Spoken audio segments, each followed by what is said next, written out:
2 orbes sont apparus à l'extérieur de la tente. Les personnes qui croient sincèrement avoir été enlevées par des extraterrestres. Que s'est-il passé? Un soir, mon ex et moi sortions de mon quartier de banlieue en voiture, pour aller manger chez un pote. Alors que nous approchions de la sortie de mon quartier, j'ai levé les yeux au ciel et nous avons tous les deux remarqué ces 3 étranges lumières oranges en forme de triangle. Nous avons alors arrêté la voiture au milieu de la route pour comprendre ce que nous regardions. Ces lumières n'avaient pas la qualité des lumières que vous voyez émises par un avion ou une étoile. Lorsque vous regardez des étoiles, elles sont si éloignées qu'elles semblent presque en 2D. Mais ces lumières étaient en quelque sorte en 3D.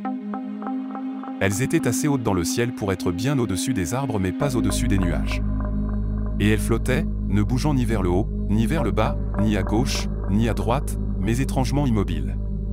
Je ne sais vraiment pas comment expliquer à quel point ces choses étaient immobiles, mais ce n'était pas naturel. Quand j'ai vu ça, j'étais à la fois hypnotisé et en état de choc. J'ai toujours été un passionné d'ovnis et j'ai toujours voulu voir quelque chose dans le genre, et c'est finalement arrivé. Je ne pouvais pas détacher mes yeux de ce que je regardais. Finalement, ces globes de lumière se sont brusquement dissous. Un peu comme s'ils avaient été aspirés par un trou noir ou quelque chose comme ça. J'ai l'impression que tout n'a duré que 10 minutes. Quand j'ai regardé l'heure, il était 2 heures plus tard. Je regarde mon ex et elle me demande si je viens de voir la même chose. Et oui, on n'a jamais pu trouver d'explication. Jusqu'à aujourd'hui, personne ne me croit et je m'en fiche. J'ai vu ce que j'ai vu et je suis maintenant sûr que nous ne sommes pas seuls dans l'univers.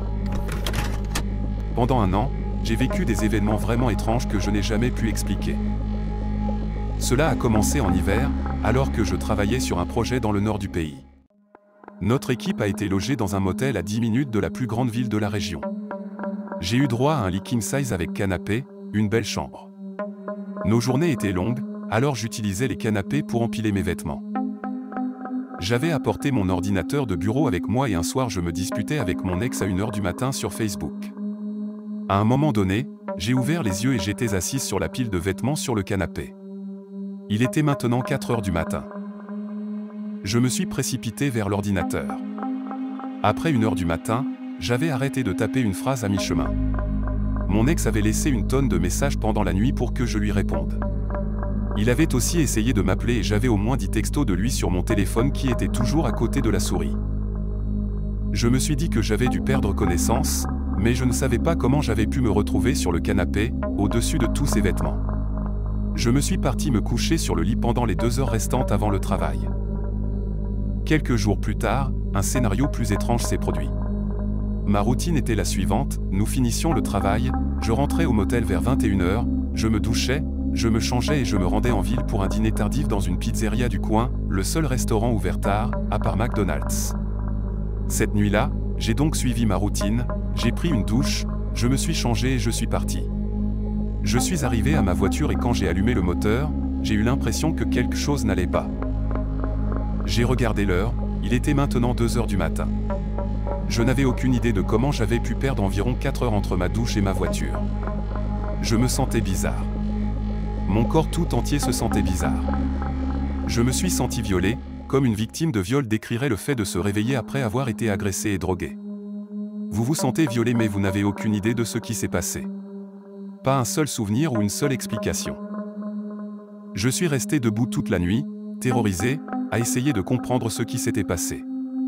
Pourquoi je n'ai aucun souvenir de ces 4 heures, si je m'étais évanoui, pourquoi je ne me suis pas réveillé sur le sol, pourquoi je me suis senti violé, etc. Pendant le reste du projet, il ne s'est rien passé d'autre, mais une fois rentré chez moi, des choses tout aussi étranges ont commencé à se produire à nouveau. Mon fils avait 6 ans et nous venions de redécorer sa chambre. Il dormait dans un nouveau lit. Il avait une veilleuse parce qu'à l'époque, il avait peur du noir. Il avait choisi une peinture couleur verte, donc avec la veilleuse tout avait une sorte de lueur verte dans la chambre. J'étais dans une autre pièce quand mon fils a commencé à crier en état de panique. Je me suis précipité dans sa chambre. Dès que je suis arrivé dans sa chambre, il s'est jeté dans mes bras et a enfoui son visage dans mon cou en tremblant. Je l'ai emmené dans ma chambre où mon mari a mis beaucoup plus de temps à se réveiller et nous avons mis nos bras autour de mon fils pour le calmer. Il nous a dit qu'il y avait 3 hommes verts, chauves, avec de grands yeux noirs dans sa chambre. Il a fallu presque toute la nuit pour qu'il se rendorme et il n'a pas voulu mettre les pieds dans sa chambre pendant longtemps. Le lendemain matin, j'ai cherché sur Google la photo d'un extraterrestre gris aux yeux noirs et il a paniqué en disant que c'était ce qu'il avait vu.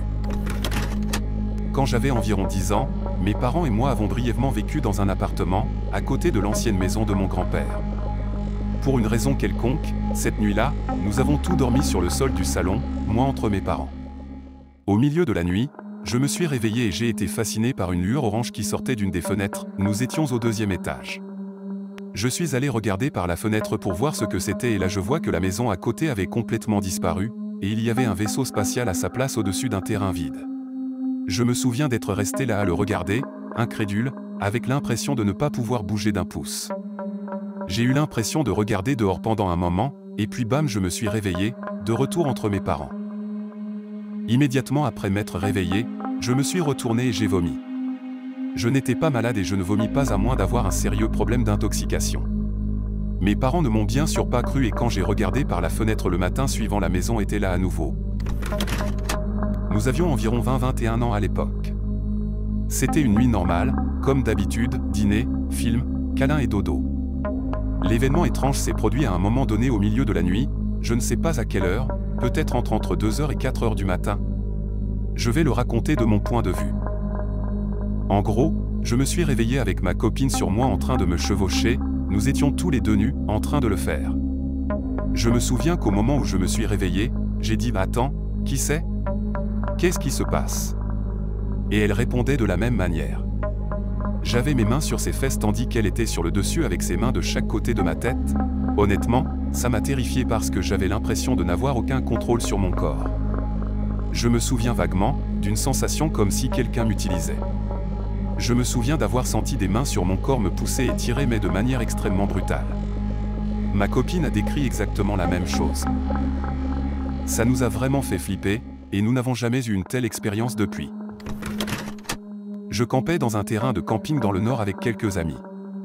Il commençait à pleuvoir à verse, alors tout le monde a laissé ses tentes dans les bois et a décidé de louer une des cabines sur le site pour que tout le monde puisse y dormir. J'ai décidé de dormir dans ma voiture car il voulait se coucher tard et j'étais fatigué d'avoir fait du kayak toute la journée. Je me suis réveillé pendant la nuit, la pluie s'est arrêtée, il faisait froid dans la voiture et j'avais oublié mon sac de couchage dans ma tente. J'ai vérifié dans la cabine pour voir s'il restait de la place et la lumière était allumée et tout le monde dormait profondément, 3h du matin. Je n'avais pas envie de les réveiller, alors j'ai décidé de marcher jusqu'à ma tente dans le noir avec une petite lampe de poche. Pour arriver à ma tente, j'ai dû passer devant toutes celles qu'il avait laissées. La mienne était la dernière et même là, elle était à au moins 15 mètres de la tente précédente. Je suis entré dans ma tente, me suis couvert avec mon sac de couchage et me suis préparé à prendre les dernières heures de sommeil avant le lever du soleil. 10 à 15 minutes après être entré dans la tente, j'ai commencé à entendre des chuchotements légers juste à côté de la porte de la tente. C'était un langage que je n'avais jamais entendu. Juste au moment où les voix ont commencé, 2 orbes sont apparus à l'extérieur de la tente. Elles n'étaient pas aussi brillantes qu'une lampe de poche et les deux étaient de 2 couleurs différentes qui, au mieux de mes connaissances, n'avaient pas de couleur distincte. Juste colorées. Les chuchotements à l'extérieur de la tente ont commencé à se disputer, mais toujours sur un ton neutre. Et comme les chuchotements devenaient plus forts, les lumières ont commencé à tourbillonner autour de la tente. Je me suis découvert et me suis agenouillé sur le sol de la tente, me préparant à ce que la fermeture éclair s'ouvre, comme dans un film d'horreur, et je me demandais ce que je devrais faire dans cette situation. Les lumières tourbillonnaient de plus en plus vite et les voix devenaient de plus en plus fortes. Et puis d'un coup juste comme ça, les lumières se sont éteintes comme un interrupteur et les chuchotements se sont arrêtés. Je suis resté là aussi immobile que possible et je n'ai pas osé sortir de la tente jusqu'à ce que le soleil se lève. C'était et c'est toujours le moment le plus effrayant de ma vie. J'avais 13 ans. J'étais seul à la maison, dans notre ferme, car ma mère et mes sœurs étaient à un événement sportif au lycée. Je venais de finir mes corvées à la ferme et je pouvais enfin aller me reposer. J'ai dû enlever mes bottes à lacets incrustées de boue, ce qui prend une éternité, et j'ai commencé à écouter ce que je pensais être une conversation entre ma mère et ma sœur. Je me souviens d'avoir pensé que c'était bizarre car cela ne leur ressemblait pas vraiment, cela ne ressemblait pas vraiment à une conversation en fait. Mon cerveau savait que quelqu'un parlait, d'une manière très bruyante et agacée, mais je ne me souviens pas de l'avoir entendu physiquement ou d'avoir pu déchiffrer la langue, c'était comme si quelqu'un parlait dans ma tête. Je commençais aussi à avoir un mauvais pressentiment parce que je n'ai vu personne rentrer à la maison pendant que j'étais dehors.